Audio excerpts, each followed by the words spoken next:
Depois de estrear no domingo das eleições com a cobertura da apuração, o resultado das urnas, o Vivo Voto continua aqui com a nossa missão de promover a cidadania e, é claro, aprofundar o debate político a nível regional, estadual e também nacional.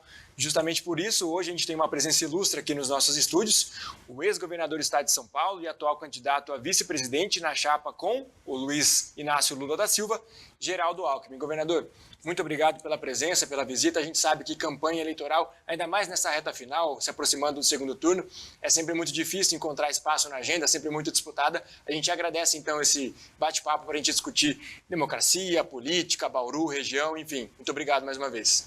Obrigado a você, Bruno, pelo convite. Cumprimentar todos que nos acompanham aqui na TV Privé, Diário do Brasil e no Vivo Voto, né? Importante programa, é para mim uma satisfação. Governador, vou chamar de governador, né? A gente geralmente chama pelo cargo mais importante que ocupou, pelo último cargo, apesar de ser candidato a vice-presidente. Justamente queria falar sobre isso, né? O presidente Lula está viajando pelo Nordeste, ontem as imagens dele em Salvador repercutiram bastante, e o senhor aqui cumprindo a agenda no interior do estado de São Paulo. Explica pra gente essa estratégia de vocês se separarem, cada um na sua zona de conforto, né? O Lula dominou as urnas do Nordeste, o senhor tem um bom recall aqui no interior do estado de São Paulo. Como é que está essa agenda? Vocês vão ficar separados? Ele deve vir para cá, o senhor vai para o Nordeste? Como é que serão esses próximos dias? Olha, Bruno, no primeiro turno nós fizemos a agenda em conjunto. Então, percorremos Rio Grande do Sul, Santa Catarina, Paraná, fomos a Minas Gerais, fomos ao Rio de Janeiro, fomos ao Nordeste, fizemos desde a Bahia até o Ceará. Então, percorremos o Brasil, até o Rio Grande do Norte. Agora, no segundo turno, nós estamos fazendo duas agendas. Então, o presidente Lula esteve no Rio de Janeiro e foi subindo. Foi para a Bahia, agora faz Maceió, faz Sergipe, Aracaju, faz Maceió e vai até Recife. Eu faço o interior de São Paulo e devo ir a Minas Gerais também. Então a gente vai fazendo duas agendas, é um tempo curto, né? E para a gente poder levar a nossa mensagem ao maior número de eleitores. Aproveitando, obviamente, a sua presença, a gente vai falar do cenário nacional como um todo, mas trazendo esse recorte mais local. A gente está aqui em Bauru, o senhor esteve aqui com o Fernando Haddad também, há cerca de 20 dias antes do primeiro turno, nós inclusive o entrevistamos na ocasião, na Praça Rui Barbosa, e foi discutido muito também esse cenário estadual, com Haddad e Tarcísio no segundo turno também disputando o Palácio dos Bandeirantes, e essa importância dos municípios do interior do estado de São Paulo, não só eleitoralmente falando, por conta, claro, que é o lugar onde Bolsonaro tem uma dominância, pelo menos foi mostrado nesse primeiro turno, mas também em relação à importância dessas capitais regionais, como Bauru, Campinas, Ribeirão Preto. O que o eleitor pode esperar que seja discutido? Muitas vezes no debate, a gente sabe, tanto a presidente, principalmente no governo do estado de São Paulo, se discute muito ABC Paulista, região metropolitana, a própria capital, e o eleitor do interior se sente um pouco, colocado de lado. Como é que o senhor vê esse debate do interior paulista nessas eleições, principalmente no recorte estadual? Olha, eu vejo como essencial. Bauru é o coração do estado de São Paulo, centro de uma região importantíssima. Então, aqui nós fizemos infraestrutura, as obras na Marechal Rondon, marginais, viadutos, obras de segurança. Duplicamos a comandante João Ribeiro de Barros, de Bauru até Marília, lá atrás, sem pedágio. A SP 225 duplicamos de Bauru até Santa Cruz do Rio Pardo e no outro sentido até Jaú e Brotas também. O aeroporto aqui de Bauru, obra que nós demos um impulso importante. O grande polo de saúde, são 5 hospitais aqui em Bauru, investimos muito, fizemos aqui o hospital estadual, agora teremos também o hospital de clínicas, que precisa ser colocado em pleno funcionamento, investimos muito na maternidade Santa Isabel, trouxemos a faculdade de medicina, a única faculdade de medicina pública veio para Bauru, da USP. Aliás, hoje foi publicado a USP, a melhor universidade de toda a América Latina. Uma honra para nós paulistas. Na esfera federal, o presidente Lula, ele quer que o Brasil cresça. Nós vamos fazer o Brasil crescer, para o jovem poder ter emprego, melhorar a renda dos trabalhadores. Então, como é que nós vamos fazer o Brasil crescer? Trazendo investimento para cá. O presidente Lula é conhecido no mundo inteiro. Então, com estabilidade monetária, com segurança jurídica, com uma agenda de competitividade, nós vamos atrair muito investimento. E aí a economia vai crescer mais, ter mais emprego, e tendo mais emprego, sobe também a renda dos trabalhadores. Então, estamos otimistas, levando essa mensagem aí do crescimento econômico. O senhor citou as suas obras enquanto governador aqui na cidade, citou também os feitos do ex-presidente Lula, enquanto esteve no Palácio do Planalto, mas é inevitável também, imagino que a pergunta que o senhor mais respondeu ao longo dessa campanha, essa aliança até certo ponto inesperada, muito embora se fale do termo frente ampla, né? Enfim, mas vocês durante muito tempo foram rivais políticos, né, adversários, se enfrentaram inclusive nas eleições presidenciais. Como é que o senhor tem respondido isso para o eleitor, para essa questão dessa contradição, desse adversário político histórico seu? O senhor, à época, no PSDB ainda, agora no PSB, uma aliança que a gente sabe que foi costurada pelo Fernando Haddad com o Márcio França também.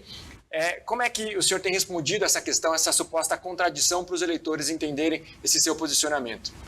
Olha, Bruno, lá atrás nós estávamos todos juntos. O Brasil só tinha 2 partidos, Arena e MDB. Então, a Arena apoiava o período militar e o MDB queria a redemocratização do Brasil. Estávamos todos juntos. Montoro, Ulisses Guimarães, Brizola, Lula, todos nós do mesmo lado, do lado do povo e do lado da democracia. Na Constituinte, a mesma coisa. O Lula foi constituinte, eu fui constituinte, estávamos lá do mesmo lado, do lado da população. Depois, cada um seguiu o seu caminho. O Lula foi criar o PT, nós fomos fundar o PSDB, eu fui a 7ª assinatura na fundação do PSDB. Em 94, o PT nos apoiou no segundo turno, o Mário Covas. Em 98, o PT voltou a nos apoiar no segundo turno, quando o Covas foi reeleito. No ano 2000, nós apoiamos a Marta Suplicy, que ganhou a eleição para prefeita de São Paulo, e disputamos, especialmente na área nacional, legitimamente, partidos que cresceram e passaram a ser protagonistas. Por que estamos juntos agora? Porque o Brasil precisa.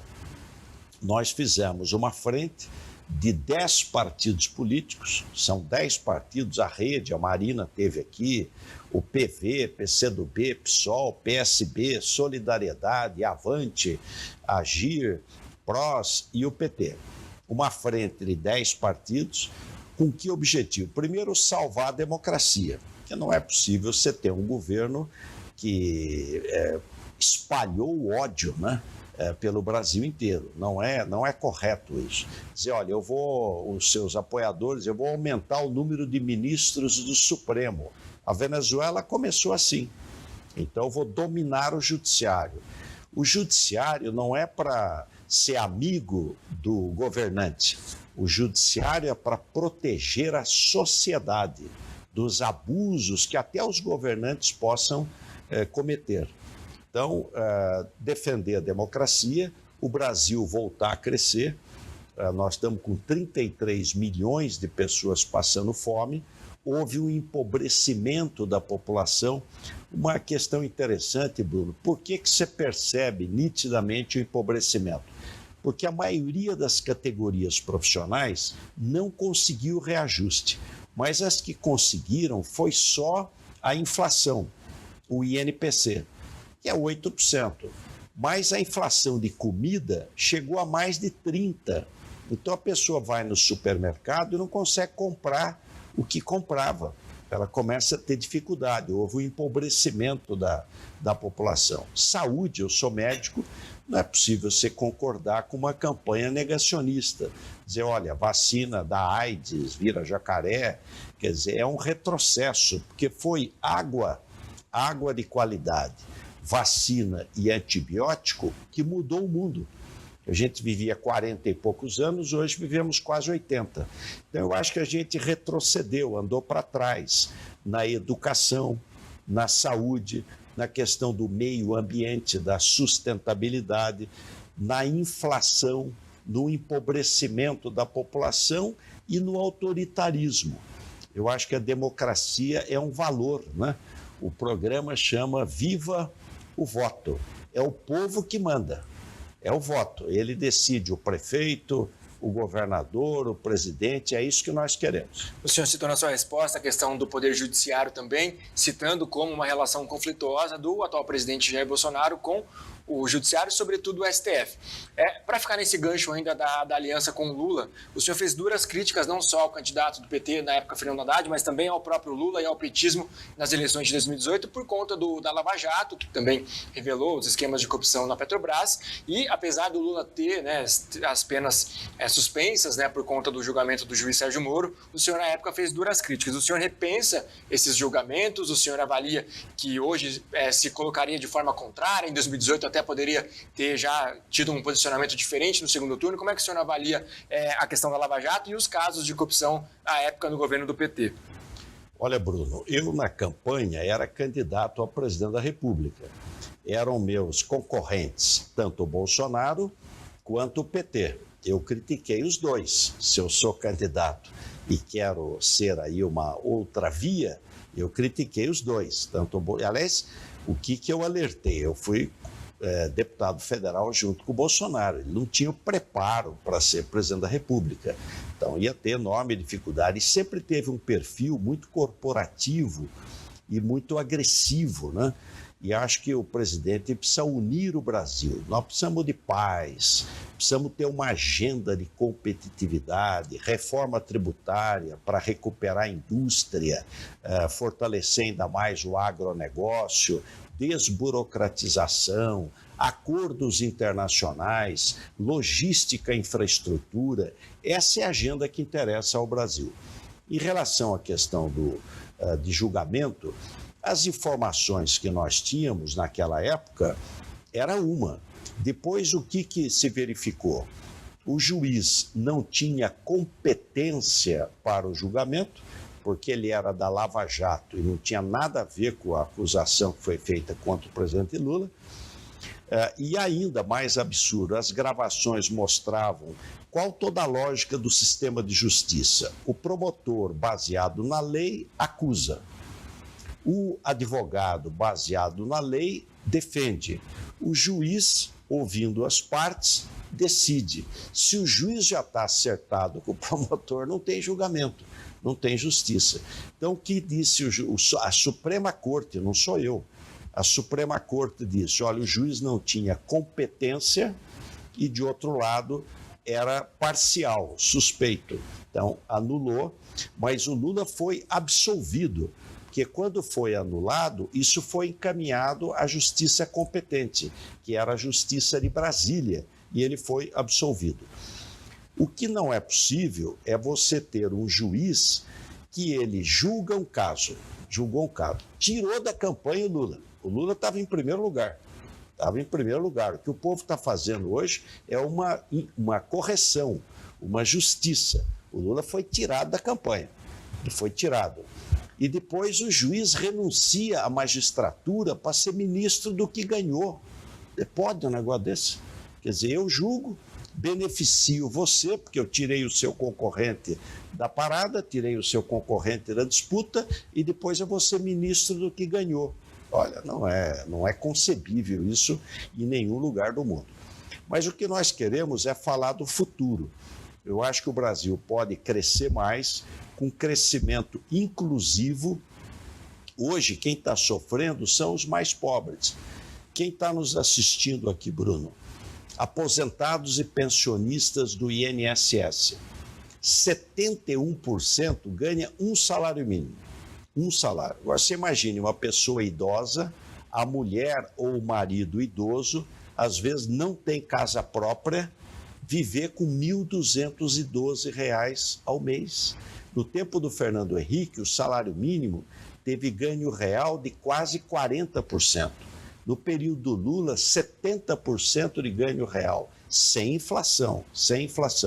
Hoje você tem perda real, Então a população está passando. Quem não tem casa própria, onde é que vai morar? Vai para debaixo do viaduto. Se não tiver o filho, que arrume um quartinho, enfim. Então a população está sofrendo muito. E acho que a gente pode melhorar e melhorar rápido. Aproveitando isso, o Lula sofreu algumas críticas também no primeiro turno em relação a não dar tantos detalhes em relação ao plano econômico. O senhor pretende ser essa ponte, principalmente com um Congresso mais conservador, como foi eleito agora no primeiro turno, em relação a esses acenos ao mercado financeiro, ou às vezes até mesmo o senhor citou aí em alguma resposta anterior a questão das reformas, tem também o teto de gastos, que é outra questão polêmica, né, que se discute muito sobre a manutenção ou não dessa política implantada à época pelo Michel Temer. Em 2002, o Lula teve José Alencar, que era esse aceno, teve a carta ao povo brasileiro também, que na verdade era um aceno ao mercado. O senhor pretende ser essa ponte com os setores mais conservadores, ao agro, a parte direita no sentido econômico?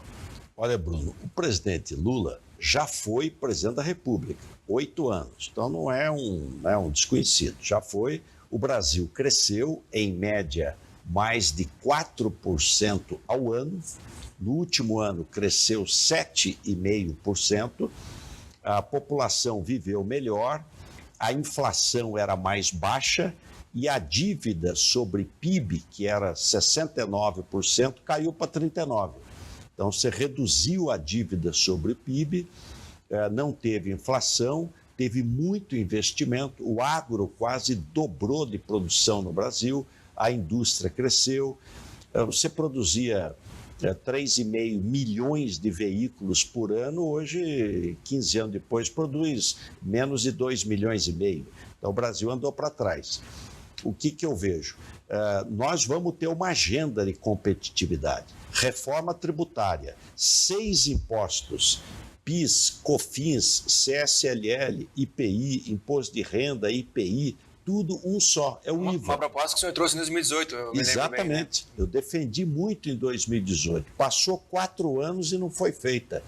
A reforma tributária pode levar, Bruno, a um crescimento em 15 anos, de mais de 10% do PIB em 15 anos. Então, você pode ter um crescimento de quase 1% ao ano do PIB, porque ela simplifica, reduz custo do Brasil, facilita a vida. Desburocratização, acordos internacionais, nós estamos muito dependendo da China, nós precisamos ter mais acordos internacionais no mundo. O presidente Lula é um vendedor do Brasil, vai rodar o mundo aí para poder fazer acordos, exportar mais, gerar emprego aqui dentro. Política industrial, eu acho que abre aqui um espaço para a indústria. Nós estamos num grande polo de saúde, faculdade de medicina, mais de 5 hospitais, AME, que nós trouxemos para cá, serviços de saúde de ponta. Vamos trazer a indústria do complexo da saúde aqui para a região. Você vai ter pós-pandemia um fato novo, a globalização com o princípio da precaução. Eu não posso importar tudo, eu não posso depender da China para ter respirador, eu não posso depender da Índia para ter remédio, insumo para fabricar remédio. Então, acho que vai abrir um espaço para a indústria, que a gente precisa aproveitar fortemente. Aproveitar o senhor também não só como candidato, mas também como analista político, alguém que testemunhou a história nas últimas décadas. Como eu disse na pergunta anterior, a gente viu um Congresso mais conservador, né? E, na verdade, a centro-esquerda, centro e centro-direita perdendo espaço para os polos, né? Tanto o PT aumentou a bancada, por exemplo, e o PSDB, o partido que o senhor, né, como disse agora há pouco, é um dos fundadores, quadro histórico do partido também, apesar de ter saído, diminuiu, né? Perdeu o governo do Estado de São Paulo, que é muito simbólico também, depois de 28 anos. Como é que o senhor enxerga esse movimento da polarização, mas de uma maneira mais ideológica, né? Com a diminuição dos candidatos ali que representavam o centro democrático, principalmente a centro-direita e, inclusive, o PSDB, partido que o senhor, durante muito tempo, foi militante? Eu vejo, Bruno, que algumas coisas tem que ser de todos, da esquerda, da direita. Por exemplo, responsabilidade fiscal. Ninguém deve gastar a mais do que arrecada. Então, nós conseguimos, em 2020, o governo atual conseguiu fazer um déficit de 11% do PIB. Gastou a mais do que arrecadou em 2020, quase 800 bilhões de reais. Você vai dizer, bom, mas isso aí foi a pandemia, mas a pandemia teve no mundo inteiro. O déficit no México foi 3%. Como é que aqui é 11% do PIB? Então, o tal do teto de gastos também está extremamente furado. O presidente Lula, nos 8 anos que ele foi presidente, ele teve superávit primário todos os anos. Todos os anos. Gastou menos do que arrecadou, excluído a dívida. E a dívida, que era mais de 60% do PIB, caiu para 39%. Então, o que eu defendo? Eu acho que isso tem que ser da esquerda, da direita, todo mundo tem que ter. E nós temos que fazer uma agenda de competitividade. Por que o Brasil, de 30 a 70, eu fui prefeito na década de 70, você não tinha nascido ainda, Bruno? Não tinha, de fato. E o Brasil crescia 12% ao ano. Como é que agora, quando cresce 2%, você solta foguete? Não é possível, alguma coisa está errada. O Brasil ficou muito caro.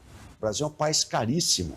Então, quem vive aqui tem pouco dinheiro, porque é tudo muito caro, e não consegue exportar, a não ser minério de ferro e soja, produto primário. Então, há um princípio em medicina que diz: suprima a causa, que o efeito cessa. Nós precisamos agir na causa do crescimento baixo. E um país ainda jovem, como é o Brasil, que ainda tem um boom demográfico, tem que gerar emprego. O jovem precisa... O que uma mamãe quer? Que uma mãe, um pai quer? Que o filho tenha uma profissão e que ele consiga trabalhar. E, com isso, manter a sua família. Esse é o sonho da família. Nós precisamos trabalhar para crescer a economia. Crescer o agro, crescer a indústria, crescer o turismo, crescer os serviços, né? Esse é o foco. Só para, então, ficar claro para o leitor, o senhor preferiu não comentar tanto em relação a essa coisa do centro democrático? Não, o senhor avalia que essas... eu não acredito que haja problema no Congresso. Por quê? Aquilo que depender de PEC, eu já fui deputado federal 2 vezes, aquilo que depender de emenda constitucional, que é a maioria qualificada, 3/5, 2 votações, tem que votar no primeiro ano. E quem ganhar a eleição, tem uma legitimidade muito grande, porque quem ganhar vai ter mais de 60, 70 milhões de votos. Isso dá uma força muito grande. Essa é a beleza da democracia. Aqueles 6 meses que o pessoal brinca que é a lua de mel com o legislativo. Exatamente. Então, o que você tem que ser rápido. Está com as propostas no comecinho. Qual foi o problema do Bolsonaro? Ele perdeu o primeiro ano. Não fez as reformas que tinha que fazer. Se fizer bem rápido, o Congresso com certeza aprovará. E a reforma tributária já tem 2 propostas muito maduras. Estão muito maduras. Tanto a PEC 45, do deputado federal Baleia Rossi, que o Bernard Api foi o economista que apoiou, quanto a 110, muito parecidas as duas. Aproveitando, né, falando ainda de Congresso, o senhor falou também da sua experiência como médico, como experiência como deputado. O senhor diria que daria para ocupar algum ministério, né, no governo Lula, ou vai ficar ali com a função de vice, né, um cargo decorativo? Ficou muito famoso, perdão, pela fala do Temer, né, na carta do impeachment da Dilma, mas é uma figura de expectativa, né? O presidente Lula, como o senhor disse, também viaja muito, gostaria de rodar o país. Certamente o senhor teria essa importância também de ocupar o cargo nessas viagens. Mas daria para esperar que o senhor, caso a chapa fosse eleita, ocuparia algum ministério? Ministério da Saúde, Ministério da Economia, até mesmo a Casa Civil, para justamente participar dessa articulação com o Congresso? Tem alguma expectativa em relação a isso, governador? Olha, Bruno, a gente quando pede o voto da eleitora, do eleitor, a gente pede uma chance para servir. O que nós queremos é trabalhar, é servir ao país. O presidente Lula tem 8 anos de experiência, o Brasil cresceu, nós temos 14 anos de experiência no governo do maior estado do Brasil, São Paulo também foi bem, é um estado exemplar. Então, o que a gente tem que fazer é somar esses esforços. O que é o vice? É o copiloto. Eu já fui vice do Mário Covas 2 vezes, aprendi muito com o Mário Covas. Então, como um Boeing, né? Não tem um piloto, você tem uma dupla, tem um comandante e tem o copiloto. Você vai operar, não opera sozinho, você tem um outro que participa em dupla. Então, a minha disposição é ajudar. com a experiência que acumulei em todas as áreas que eu puder ajudar o presidente Lula para a gente poder fazer rapidamente as medidas que o Brasil precisa em benefício da população. E a primeira delas, Bruno, é paz. O presidente Lula, se Deus quiser, ganhando a eleição, é estender a mão, magnânimo, chega de briga, de confusão, de ódio. Política é o abraço coletivo e fazer a agenda certa. Vamos cuidar daquilo que interessa para a população. Última pergunta rapidinho, sei que a agenda do senhor está apertada, para falar do cenário estadual, o cargo que o senhor ocupou, né? Palácio dos Bandeirantes. Última pesquisa divulgada pelo IPEC, somente os votos válidos. Tarcísio, 53% das intenções de voto, Haddad, 47%. Uma diferença que foi encolhida em relação ao que foi visto no primeiro turno, mas ainda, imaginando o cenário com o Rodrigo Garcia apoiando o Tarcísio, cenário difícil para o candidato petista que o senhor apoia. Qual que é o planejamento da chapa para poder trabalhar na candidatura do Haddad? Olha, eu acho que o Haddad foi bem no debate, no último debate, acho que ele foi bem, acho que ele está preparado, eu acho muito importante ter sido prefeito. Ele foi prefeito da maior cidade do país, quarta maior cidade do mundo, foi ministro da Educação, ajudou o presidente Lula a fazer o Fundeb. Veja como a sequência é importante. O Fernando Henrique e o Paulo Renato criaram o Fundef, o Fundo para Financiar o Ensino Fundamental.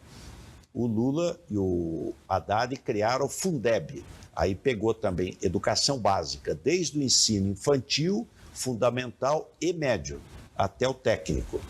Então, acho que ele está preparado, vai fazer uma boa campanha, uma eleição meio empatada, meio embolada. Estamos confiantes.